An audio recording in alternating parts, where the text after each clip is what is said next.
మనం ట్రేడింగ్ చేయడం కోసం చార్ట్ చూడడం ఎంత ఇంపార్టెంటో అండ్ అలాగే దానికి సంబంధించిన న్యూస్ చూడడం కూడా అంతకంటే ఎక్కువ ఇంపార్టెంట్. సో ఈ యొక్క మిస్టేక్ వల్లే చాలా మంది ట్రేడర్స్ అనేవాళ్ళు వాళ్ళ యొక్క మనీ అయితే లాస్ అవుతున్నారు ట్రేడింగ్ లో. సో మనకి ఈ న్యూస్ అనేది మార్కెట్ లో కీ రోల్ అయితే ప్లే చేస్తూ ఉంటుంది.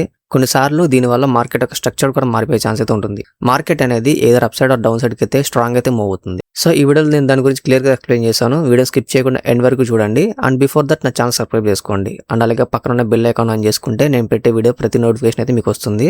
అండ్ అలాగే ఈ వీడియోని షేర్ చేయండి, నాకు కూడా కొంచెం బూస్ట్ అయిపోతూ ఉంటుంది. సో కాన్సెప్ట్లోకి వెళ్తే, సో ఫస్ట్ ఆఫ్ ఆల్ మనం చార్ట్ చూడడానికి అయితే ట్రేడింగ్ యూజ్ చేస్తాం. సో ఇది మనందరికీ తెలుసు. బట్ ఈ న్యూస్ చూడడానికి మనం first of all chrome open చేసిన తర్వాత ఇక్కడ మనం సెర్చ్ బార్లో ఎకనామిక్ క్యాలెండర్ సెర్చ్ చేస్తే మనకి కనబడుతున్న ఫస్ట్ లింక్ ఉంది చూసారా, ఇక్కడ ట్రేడింగ్ ఎకనామిక్స్ అని. దీన్ని క్లిక్ చేసిన వెంటనే మనకి ఈ పేజ్ అయితే ఓపెన్ అవుతుంది. సో ఇవి ర్యాండమ్ న్యూసెస్ అనమాట. వీటిని మనం బ్లైండ్గా ఫాలో అవ్వకూడదు. ఈ న్యూసెస్ అనేవి మనకి ఎవ్రీ టైం రన్ అవుతూనే ఉంటాయి. బట్ ఇక్కడ మనం కొన్ని కరెక్షన్స్ అయితే చేసుకోవాలి.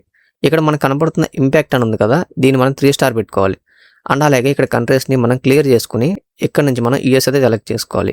యూఎస్ సెలెక్ట్ చేయడానికి కారణం ఎందుకంటే ఫస్ట్ ఆఫ్ ఆల్ మనకి ఈ న్యూసెస్ అనేవి యూఎస్ బేస్డ్ న్యూసెస్ మీద ఎక్కువ ఇంపాక్ట్ అయితే ఉంటుంది.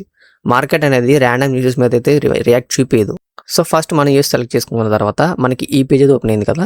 సో ఇక్కడ మనకి డేట్స్ అయితే కనపడుతూ ఉంటాయి అనమాట. సో వెడ్నెస్డే April 29 అంటే మనకి ఈ డేట్ నాడు మనకి ఈ న్యూసెస్ అయితే ఉన్నాయి. ఇది యూఎస్ అంటే యూఎస్ న్యూస్ కాబట్టి యూఎస్ అని వచ్చింది. అండ్ అలాగే ఇది ఇండియన్ స్టాండర్డ్ టైం.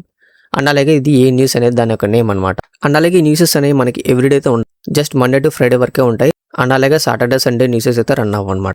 అండ్ అలాగే సెకండ్ వచ్చేసి ఎఫ్ఎక్స్ బుక్. ఈ ఎఫ్ఎక్స్ బుక్ అనేది చాలా సెన్సిటివ్. ఇది చాలా మంది అయితే యూజ్ చేయరు. ఇక్కడ మనం ఇది ఓపెన్ చేసిన వెంటనే ఫస్ట్ ఆఫ్ ఆల్ మనకి ఈ లింక్ అయితే వచ్చింది కదా, దాన్ని ఓపెన్ చేస్తే మనకి ఈ పేజ్ అయితే ఓపెన్ అయింది. ఇక్కడ మన ఎకనామిక్ క్యాలెండర్ ఉంది కదా, దీని మీద క్లిక్ చేస్తే మనకి ఈ పేజ్ ఓపెన్ అవుతుంది. సో ఇక్కడ మనకి ర్యాండమ్ న్యూసెస్ అయితే ఉన్నాయి కదా. ఇక్కడ మనకి యూజ్ ఏంటంటే ఫస్ట్ ఆఫ్ ఆల్ ఇంపాక్ట్ కూడా చూపిస్తుంది. ఎందుకంటే ఈ న్యూస్ అనేది మనకి లో ఇంపాక్ట్ అండ్ అలాగే ఇది మీడియం ఇంపాక్ట్. బట్ ఇక్కడ హై ఇంపాక్ట్ వచ్చేసి యూఎస్ న్యూస్కే ఉంది. నేను చెప్పాను కదా, ఫస్ట్ ఆఫ్ ఆల్ మనకి యూఎస్ బేస్డ్ న్యూస్కే ఎక్కువ ఇంపాక్ట్ ఉంటుంది. ర్యాండమ్ న్యూసెస్కి అయితే ఎక్కువ ఇంపాక్ట్ ఉండదు. అలా అని చెప్పి మనం దాన్ని నెగ్లెక్ట్ చేయకూడదు. కొన్నిసార్లు ఈ న్యూసెస్ కూడా మనకి పెద్ద ఇంపాక్ట్ అయితే చూపిస్తూ ఉంటుంది. సో నా సజెషన్ వచ్చేసి ఎకనామిక్ క్యాలెండర్. ఎందుకంటే ఇది బిగినర్ ఫ్రెండ్లీ అండ్ అలాగే ప్రొఫెషనల్స్ కూడా యూస్ చేస్తారు. అండ్ అలాగే నెక్స్ట్ వచ్చేసి దీని యొక్క ఇంటర్ఫేస్ అనేది మనకి క్లియర్గా అయితే ఉంటుంది. అండ్ అలాగే ఈ వీడియోలో నేను చెప్పింది అయితే క్లియర్గా అర్థమైంది అనుకుంటున్నాను. ఇఫ్ ఇన్ కేస్ అర్థం కాకపోతే ఒకసారి వీడియోని ప్లే బ్యాక్ చేసి చూడండి. అండ్ అలాగే మీకు ఏమైనా డౌట్స్ ఉంటే కామెంట్లో అడగండి. That's it for today guys and see you in the next video.